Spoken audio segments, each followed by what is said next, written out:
నమస్తే రమగారు. నమస్తే జయ. ఏదైనా మంచి కథ చెప్తారండి? అరబియన్ నైట్స్ నుంచి చెప్దామా కథ?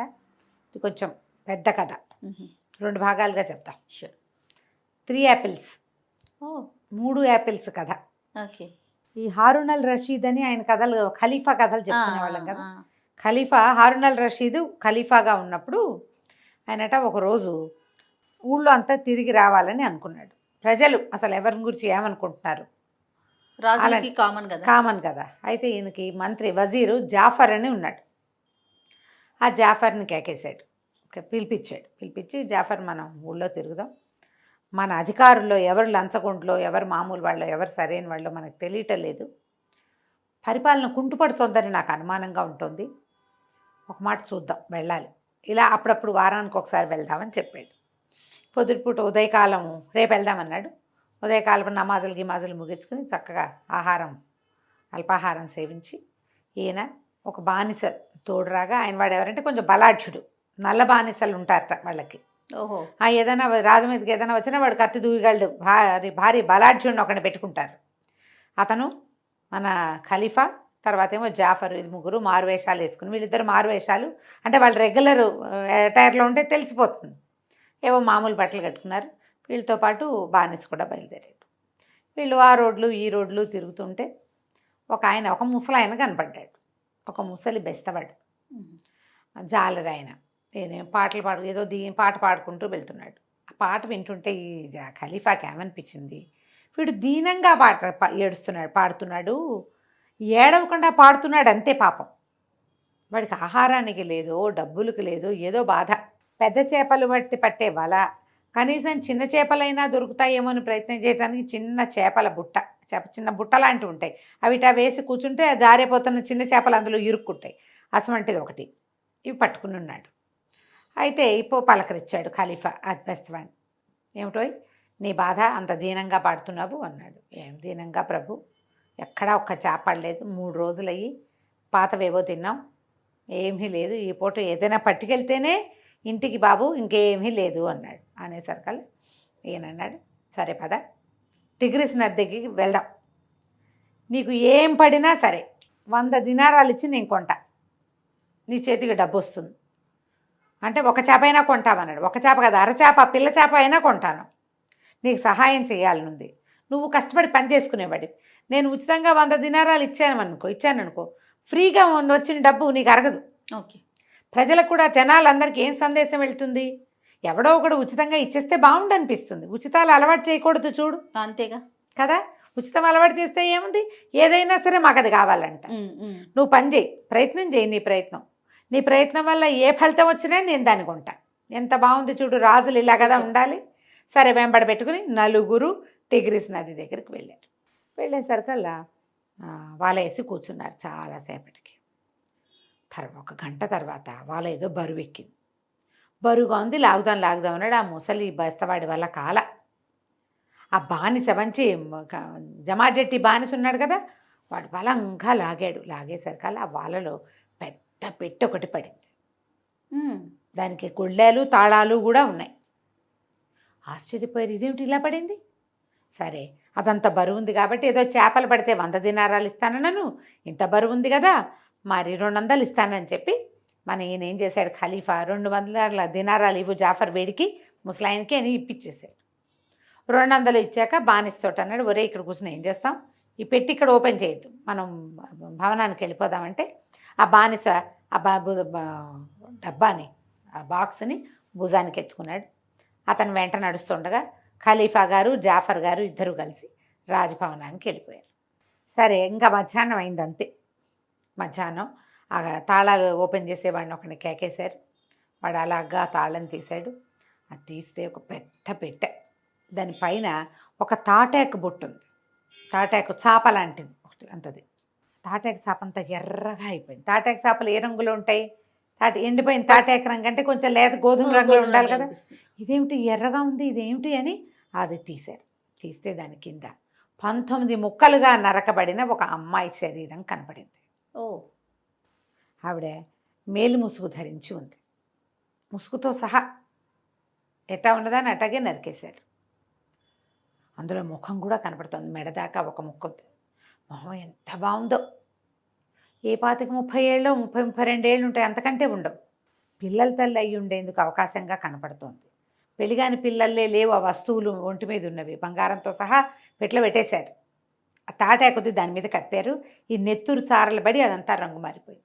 ఆశ్చర్యపోయిన ఆ రాజ్యంలో ఒక స్త్రీని ఇట్లా ముక్కలు తరిగి పెట్టెలో పెట్టి టిగ్రిస్ నదిలో వేసేవాళ్ళు ఉన్నారా? జాఫర్ వీడెవడో కనుక్కో. ఖలీఫా గారు ఒక ఉద్రేకి, ఆయన తీవ్ర ప్రకృతి అనమాట. వీడెవడో 3 రోజుల్లోగా నువ్వు కనిపెట్టకపోయావో నిన్ను నీ కుటుంబాన్ని నడిన బజార్లో ఉరితీస్తాను. వాడెవడో చంపితే వీడిని ఉరితీయటం ఏమిటి? ఆయన కుటుంబం నిన్ను నీ కుటుంబాన్ని నడి బజార్లో ఉరితీస్తా. 3 రోజులు నీ గడువు. నేను పాలకుడుగా ఉండి నువ్వు వజీరుగా ఉండి ఎవడికి ఎన్ని గుండెలు ఇట్లా ఒక అమ్మాయిని చంపేసి పెట్లో పెట్టి పాడేయడానికి? పట్టు నీ సంగతి చెప్తానన్నాడు. ఆనంగానే ఈ జాఫర్ బికమం వేసుకున్నాడు. ఏం చేయాలి? సరే ప్రభు వెతుకుతానన్నాడు. ఇక వెతుకో వెతుకో వెతుకో. ఇప్పుడు ఎట్లా తెలుస్తుంది? మామూలుగా మనకి పోలీస్ డిపార్ట్మెంట్లో ఏదైనా ఒకటి ఏదైనా క్లూ ఉండాలి క్లూ కదా. ఉండాలి. మిస్సింగ్ ఎవరైనా మిస్ అయ్యారా ఎవరైనా రిపోర్ట్ ఇవ్వాలి. అంతేగా. ఆడపిల్ల శవం దొరికింది. ఇప్పుడు ఏం చేస్తారు? వెంటనే అన్ని పోలీస్ స్టేషన్లకి కబర్ వెళ్ళిపోతుంది. మిస్సింగ్ ఏమైనా ఉన్నాయా, ఆ మిస్సింగ్ వాళ్ళ ఏజ్ ఎంత, ఇదో 18 ఏళ్ల పిల్ల అని రిపోర్ట్ వచ్చింది అనుకో ఈ బాడీకి. దీనికి 18 ఏళ్ళ వయసు అంటే 18 ఏళ్ల పిల్లలు మిస్ అయినవి ఏమున్నాయి అనేవి చూస్తారు.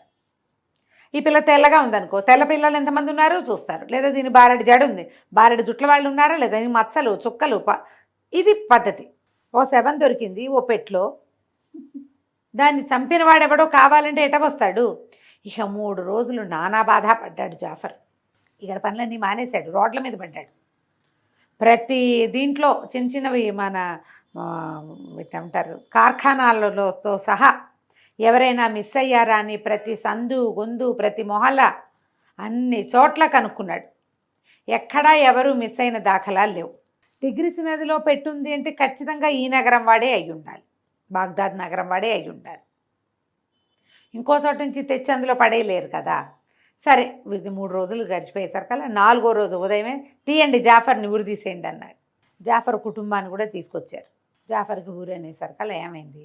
ఈ కుటుంబాన్ని వెనక్కి పెట్టి ముందు జాఫర్ని నడిపించారు ఊరికంబానికి. అక్కడ పద్ధతులు అట్లా. ఇంతలో ఏమైంది? ఆ ప్రజల నుంచి ఒక అతను పరిగెత్తుకొచ్చాడు. వద్దు వద్దు జాఫర్ని ఊరి తీపోకండి, జాఫర్గా ఏం చేయలేదు, జాఫర్ది దయ తప్పు లేదు, మేము రిపోర్ట్ ఇవ్వలేదు కాబట్టి జాఫర్కి తెలియలేదు, ఆ అమ్మాయిని నేనే చంపాను అన్నాడు.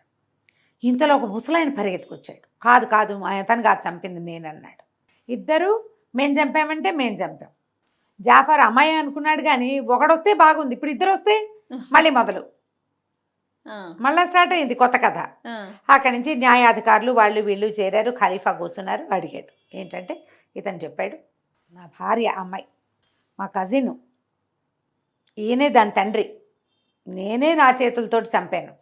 చంపి ముక్కలు చేసి కోపంతో పెట్టెలో పెట్టి టిగ్రిస్ నదిలో పారేశా. ఆ అమ్మాయి మీద కప్పింది తాటాకు చాప లాంటిది ఒకటి కప్పాను. క్లియర్గా చెప్పేశాడు. ఆయన అవన్నీ చెప్పలేపాడు. ఆ పిల్లని నేనే చంపానంటున్నాడు కానీ మిగిలిన వివరాలు ఏం లేవు. దాంతో యువకుడే చంపింది. సరే అతను కనుక్కున్నారు. తను అడిగాడు ఎందుకు చంపావు అంటే ఏం చేయనండి, నేను పరిస్థితి అట్లా వచ్చింది, ఇప్పుడు నేను కూడా ఏం చేయాలో తెలియటం లేని పరిస్థితిలోకి వచ్చాను. చంపినప్పుడు నా పరిస్థితి నాకు న్యాయంగా తోచింది, ఇప్పుడు అన్యాయంగా తోస్తోంది. నేను దానికి ఏం చెయ్యలేను, నా వల్ల నేను చేసిందే అన్యాయం. వృధాగా జాఫర్ వజీర్ ఇంత గొప్పవాడు ఇతని మరణానికి కారణం అవుతున్నానని నేను నిజం చెప్పేస్తున్నాను అన్నాడు. ఏం జరిగింది అంటే ఈ అమ్మాయి నా భార్య, 3 పిల్లలు మాకు. ఇటీవల కాలంలో గర్భవతి అయింది అనుకున్నాం కానీ గర్భవతి కాదు. ఆ అమ్మాయికి తీవ్రమైన అనారోగ్యం చేసింది, బక్కచిక్కిపోయింది. ఇక రోజులు గడుస్తున్న కొంది బతకదన్నట్టుగా హింట్ ఇచ్చేశాడు వైద్యుడు. అయితే ఆమె చాలా దీనవదనంతో యాపిల్ తినాలనుంది, ఏమైనా తినాలనుందా అని అడిగాం. యాపిల్ తినాలనుందని చెప్పింది. ఇదేమో యాపిల్ సీజన్ కాదు, మన ఊళ్ళల్లోకి రావటల్లా యాపిల్స్, వీళ్ళకేం యాపిల్స్ పండవు, ఎక్కడి నుంచో రావాలి. ఇక నేను 3 రోజుల పాటు మొత్తం బాగ్దాద్ నగరం అంతా గాలించాను, ఒక్క యాపిల్ అయినా దొరుకుతుందేమోనని. ఒక దినార్కి ఒక యాపిల్ వచ్చినా కొందామనుకున్నా. 15-20 వచ్చేవిట వాళ్ళకి దినార్కి. ఒక్క యాపిల్ దొరికినా, దినార్కి ఒక్క యాపిల్ దొరికినా పట్టుకొచ్చి పెడదామనుకున్నా. అమ్మాయి కోరిక తీర్చాలి కదా, లాస్ట్ కోరిక కదా అనుకున్నాను నేను. అత్యంత ప్రీతమరాలైన భార్య నాకు, ఇప్పుడు నన్ను ఏదైనా చంపేస్తే రాజుగారికి నేను దొరికిపోతే నా పిల్లలు అన్యాయం అయిపోతారని మా మామగారేమో నేనే చేశానని కూతురుని తనే చంపానంటున్నాడు. నిజానికి చంపింది నేనేం చేశాను, ఆ మొత్తం కొట్ల వెంబడి తిరిగితే అక్కడ ఒక అతను చెప్పాడు బస్రా నగరంలో దొరుకుతాయి. ఆ బస్రాలో కూడా ప్రాంతపు రాజుగారి తోటలో ఉన్నాయి. పర్మిషన్ లెటర్ ఒకటి తీసుకుంటే నువ్వు అక్కడి నుంచి కాయలు తెచ్చుకోవచ్చు. అంటే 15 రోజుల పాటు ప్రయాణం చేసి నేను బస్రా వెళ్ళా. అంటే వారం ప్రయాణం చేశాడు, మళ్ళీ వారం పడుతుంది తిరిగి రావడానికి.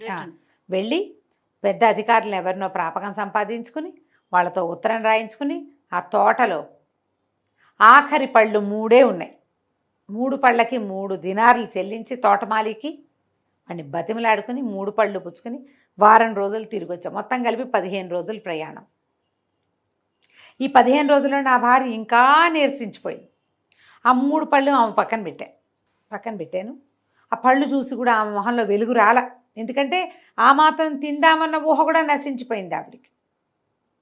సరే 15 రోజుల నుంచి వ్యాపారం వదిలిపెట్టేశా కదా, నేనేమో కొట్టుకెళ్దామని నా వ్యాపార పనులు చూసుకోవడం కోసం యాపిల్ పళ్ళు ఆమె పక్కన వదిలిపెట్టి నేను వెళ్ళిపోయాను. వెళ్ళేసరికి అలా ఏమైంది, బజార్ వెళ్ళిపోయాను. ఒక బానిస యువకుడు, నల్లటి బానిసవాడు ఒక యాపిల్ పండును ఎగరేసుకుంటూ నాకు కనపడ్డాడు సాయంకాలం. నేను ఆశ్చర్యపోయాను. మొత్తం బాగ్దాద్ నగరంలో ఒక్క యాపిల్ పండు లేదు కదా, 3 యాపిల్స్, అది కూడా నేను తెచ్చా. అక్కడి నుంచి అతన్ని కేకేశాను, ఈ పండు ఎక్కడిది నీకు అని అడిగితే నా ప్రేయసి ఇచ్చిద్దన్నాడు. నా ప్రేయసికి అనారోగ్యం, ఒంట్లో బాగుంటా ఆమె భర్త బస్రా నగరానికి వెళ్ళి దినారికి 1 చొప్పున తెచ్చాట. దీన్ని చెప్పిస్తాడు మొత్తం.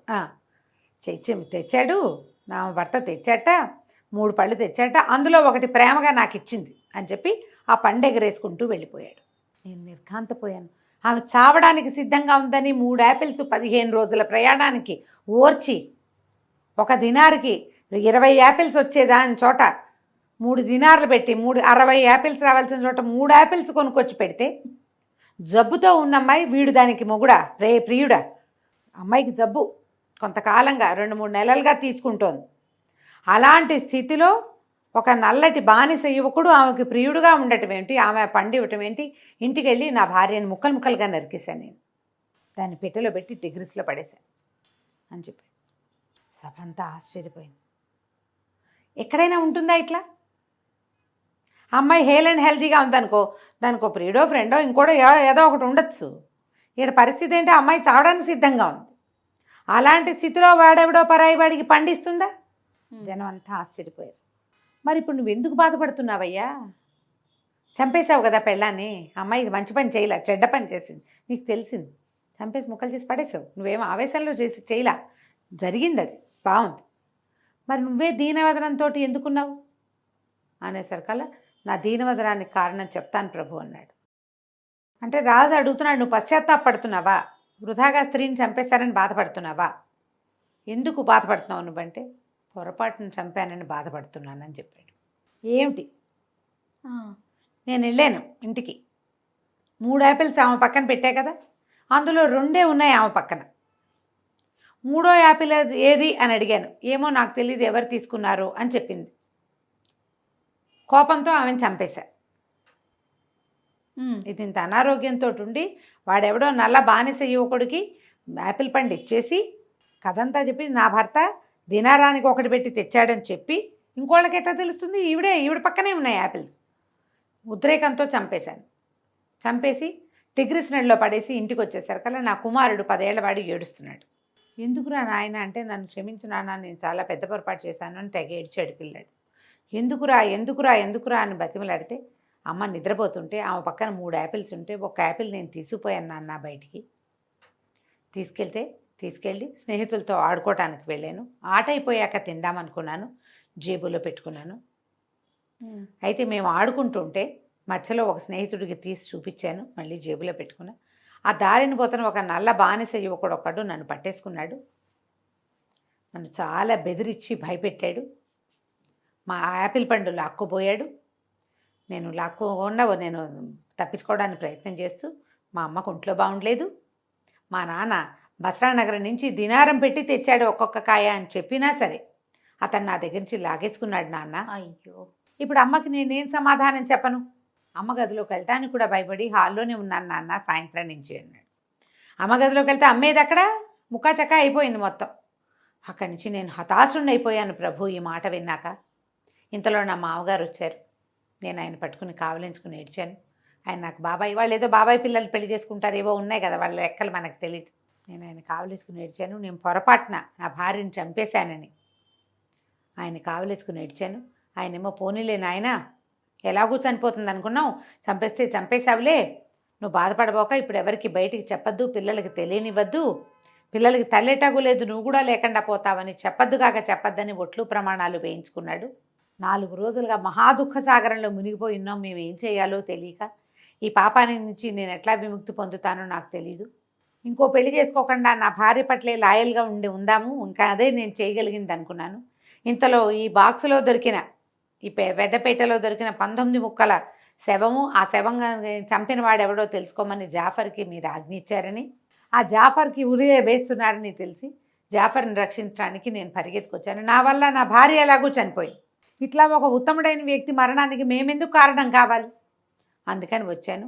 ఆ యువకుడిని నేను మళ్ళీ చూడలేదు, ఎప్పుడూ చూడలేదు అనేసరికల్లా ఎవడా బానిస యువకుడు ముందు వెతకండి అన్నాడు ఈయన. వాడు ఒక పిల్లవాడిని బెదిరించి పండు తీసుకుని, ఓ పిల్లాడి దగ్గర ఉంది తీసుకున్నాను అని చెప్పుంటే అమ్మాయి చచ్చిపోయేది కాదు. ప్రేయసి అని చెప్పాడు కదా, ప్రేయసి జరిగి ఏం చెప్పాడు?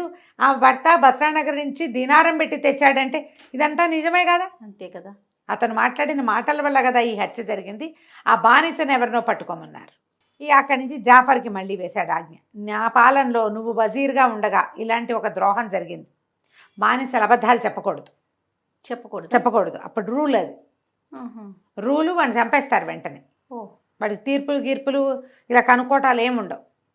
బానిస నిజమే చెప్పాలి. అది వాళ్ళ రూల్ అది. ఇప్పుడు ఆ నల్లటి బానిస ఎక్కడున్నాడో వాడిని వెతికి పట్టుకోమన్నారు. మళ్ళా 4 రోజులు గడువు. 4 రోజుల్లోనూ దొరకల. 4 రోజులు పట్టింది వాడిని వెతకడానికి, కానీ దొరకల. మొత్తం ఊళ్ళో ఉన్న అందరినీ కనుక్కున్నారు. మేమెవ్వరము ఇలాంటి పని చేయలేదన్నారు.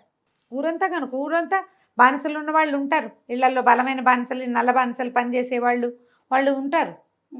ప్రతి ఇంటింటికి వెళ్ళి కనుక్కున్నారు. ఒకవేళ సైనికులే వెళ్ళారు అన్నిళ్ళకి, ఎక్కడా కుదరలేదనుకో జాఫర్ నూరు తీస్తారు. అతను వజీర్ కదా, అతని ఏమనాలి పరిపాలనలో ఉంది ఇదంతా. బాగుంది. ఫెయిల్ అయిపోయేటట్టు. ఎక్కడో రైలు పడిపోతే మన మంత్రి గారు ఒక ఆయన రిజైన్ చేశారమ్మా. అవునవును. ఏం బాధ్యత వహించాలి? నైతిక బాధ్యత వహించాలి, అంతే కదా. అలాంటి నైతిక బాధ్యత నువ్వు వహించి నీ మొత్తం కుటుంబాన్ని ఉరిదీస్తానన్నాడు ఖలీఫా. సరే ఇక చేసేదేముంది? దొరకల. మొత్తం 4 రోజుల పాటు నిరంతరము అదే పని మీద ఉన్న జాఫర్ తాలూకు సొంత వ్యక్తిగత సిబ్బంది కూడా రోడ్ల మీద పడ్డారు వెతకడానికి. సరే 4 రోజులు గడిచిపోయినాయి. అక్కడి నుంచి ఈ కుర్రాడి భార్యను చంపేసిన వాడు వలవలా ఏడుస్తూనే ఉన్నాడు. నేనే కదా చంపేసింది, వాడు చెబితే మాత్రం నేను కనుక్కోవద్దా, నన్నే ఉరి తీయండి, జాఫర్ని ఉరి తీయద్దని బతిమలాడినా సరే ఒప్పుకోలే ఖలీఫా. జాఫర్ని ఉరి తీసే రోజు వచ్చింది. చుట్టాలు పక్కాలు అందరూ శోకాలు పెడుతూ జాఫర్ ఇంటికి వచ్చారు. జాఫరు, భార్య, 6-7 పిల్లలు అందరూ సిద్ధంగా ఉన్నారు ఊరికి. అక్కడి నుంచి ఆ పిల్లల్లో ఒక ఆఖరి పిల్ల తండ్రిని కావలించుకోవడానికి అందరు పిల్లలు హక్ చేసుకుంటూ చచ్చిపోతున్నాం కదా. అయితే ఆ పిల్ల చిన్న చొక్కా వేసుకుని ఉంది. చొక్కా జేబులో, దానికి కింద వైపు ఉన్న జేబులోంచి ఇంకేదో తగిలింది, బంతి లాంటి వస్తువు. ఆయన అమ్మ ఏమిటే అమ్మా నీ జేబులో? పిల్లతోటి ఏడుస్తూ మాట్లాడితే చిన్నపిల్ల బెదిరిపోతుందని సరదాగా మాట్లాడుతూ అన్నాడు. ఏమిటే అమ్మా నీ జేబులోంచి ఇంత కాయల్లే ఉంది, బంతి పెట్టుకున్నావా, వెళ్ళేటప్పుడు స్వర్గంలో వాడుకోవడానికి అన్నాడు. బంతి కాదు నాన్న, యాపిల్ దాచుకున్నాను స్వర్గంలో తినటానికి అంతే. నేను ఇంకా 2 దినారాలు బాకీ ఉన్నా దానికి, 1 దినారమే ఇచ్చా, అందుకని 2 దినారాలు ఇచ్చాక తిందామనుకున్నాను. ఈ లోపల ఉరి తీస్తున్నారు కదా, స్వర్గంలో తింటాలే నాన్న అంది. కంతపడి యాపిలా ఎక్కడిది? జేబులోంచి తీశాడు. ఎర్రటి గుండ్రటి యాపిల్. ఇది ఎక్కడదమ్మా అన్నాడు. 3 దినారాలు ఇచ్చి కొంటానని ఒప్పుకున్నాను నాన్న, 1 దినారమే ఇచ్చా, ఇంకా 2 దినాములు బాకీ. ఎవరి దగ్గరే అన్న? అదే నాన్న రషీద్, మన ఇంట్లో నల్ల బానిస లేదు వాడు. ఆ బానిస ఎక్కడున్నాడు? జాఫర్ ఇంట్లో ఉన్నాడు. ఎక్కడ రావాడు, ఏడు రావాడు అంటే ఏడివాడు, వాడు లేడు, మాయం. ఈ పిల్లని ఎక్కడిదమ్మా, ఏమిటమ్మా అంటే మేము బొమ్మల పుస్తకం చదువుకుంటుంది పాప. అయితే యాపిల్ బొమ్మ కనపడింది. ఇది ఎంత బాగుంటుందో అని దాని మీద రషీదు అమ్మాయి మాట్లాడుకున్నారు. వీళ్ళు అప్పుడు తినాలనిపిస్తుంది అని చెప్పింది. ఇది సీజన్ కాదు, ఎప్పుడైనా ఎక్కడైనా దొరికితే తెస్తాలే పాప అని చెప్పాడు. నువ్వు కనుక యాపిల్ తెచ్చిస్తే 3 దినాలు ఇస్తాను నీకు అని చెప్పింది పిల్ల. చిన్నది 6 ఏళ్ళది. 3 దినాములు అంటే జాఫర్ నవ్వాడు. 3 దినాములకి 60 కాయలు వస్తాయి తెలుసా అన్నాడు. మరి కాలం కాని కాలంలో తినాలంటే ఆ మాత్రం పెట్టాలి కదా అని చెప్పి ఈ పిల్ల ఏం చేసింది, జేబులోంచి దానికి ఆడుకోవడానికో లేకపోతే ఏ తాతో నాయనమ్మో ఇచ్చిన 1 దినాం ఎత్తి వాడి చేతిలో పెట్టింది. ఇంకో 2 మళ్ళీ ఇస్తానంది. వాడు ఆ సాయంత్రం వేళ యాపిల్ పండు పట్టుకొచ్చి పాపకి ఇచ్చాడు. యాపిల్ పాతబడింది, 10 రోజులు అయిపోయింది, దాని వయసు ఉంది, కానీ యాపిల్స్ నిలవ ఉంటాయి కదా. ఈ పిల్లని ఏమన్నాడు, నాకు డబ్బులు ఇచ్చేదాకా నువ్వు తినకూడదు మరి అన్నాడు. ఇంకో 2 దినాములు దానికి దొరకల, ఎవరైనా ఇవ్వాలి, పెద్దవాళ్ళకి చెప్పాలి. ఆ యాపిల్ పండు అక్కడ ఇక్కడ పుస్తకాల దగ్గర అక్కడ దాచుకుంటోంది వేరే వాళ్ళ కంటపడకుండా. ఇప్పుడు ఎటాకు ఉరిదీయటాన్ని తీసుకెళ్తున్నారు కదా, చచ్చిపోయేటప్పుడు స్వర్గానికి వెళ్ళి యాపిల్ పండు తిందామని అది జేబులో పెట్టుకొచ్చింది. కాంతిపోయాడు ఆయన. దుర్మార్గుడు ఇంత పని చేశాడు. అక్కడ యాపిల్ కనపడింది పిల్లవాడి చేతిలో పడికి. అది 1 దినాంకి కొన్నారని తెలిసింది. పిల్లాడే చెప్పాడు. వాడి దగ్గర నుంచి లాక్కుందాం అనుకున్నాడు. వాడు చెప్పిన కథ యథాతథంగా విని ఆ కథని యథాతథంగా ఇతనికి అప్పచెప్పాడు, ఈ చనిపోయిన అమ్మాయి భర్తకి. ఆయన అది నిజమని నమ్మి తన భార్యను చంపేశాడు. అమ్మాయి చనిపోయాక అప్పుడు తెలిసింది ఈ కథ.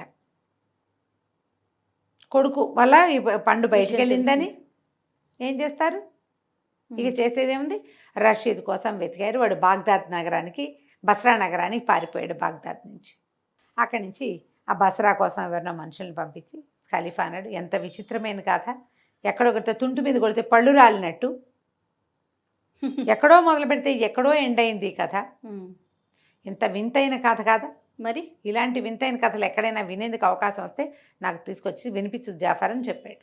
ఓకే. ఇట్లా సమయం సందర్భం లేకుండా ఖలీఫా ఎన్నిసార్లు జాఫర్ను బురదిస్తానంటాడు, కానీ ఆ జాఫర్ మాత్రం మళ్ళీ ఏలిన వారి సేవలోనే ఉంటుంటాడు. ఓకే.